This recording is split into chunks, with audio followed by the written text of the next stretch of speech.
Vous connaissez bien les Français? Je ne sais pas si je les connais bien, hein. Je crois bien les connaître parce que je les suis. Il suffit que je m'examine pour comprendre les autres. Vous n'imaginez pas la curiosité que vous développez et que vous développerez sans doute jusqu'à la fin de votre vie.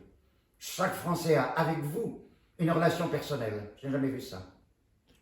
Mais c'est à vous d'en juger, hein, c'est pas à moi. Qu'est-ce que c'est les Français? Ce sont des gens fantasques, à humeur? Mais je crois à la permanence de ce qu'on appelle, d'un terme assez flatteur, les vertus nationales.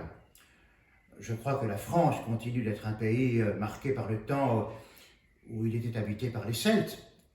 Les Français sont encore comme il y a 2000 ans, malgré les invasions, les immigrations de toutes sortes.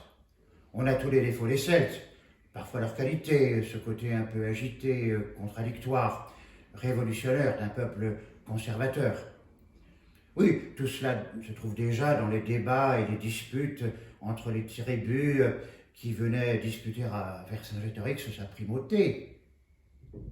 Vous pouvez parler des élections ou cela vous ennuie? Bon, c'est un sujet qui m'intéresse, mais enfin, je ne suis pas obsédé. J'aimerais que l'on continue sur les Français. Mais les Français sont des Gaulois, et les Gaulois étaient des paysans. C'est-à-dire que les Français sont des paysans? Oui, c'est une vieille race paysanne.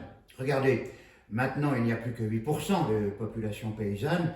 Ce sont ces 8% qui inspirent les façons d'être et de penser de la majorité de la population.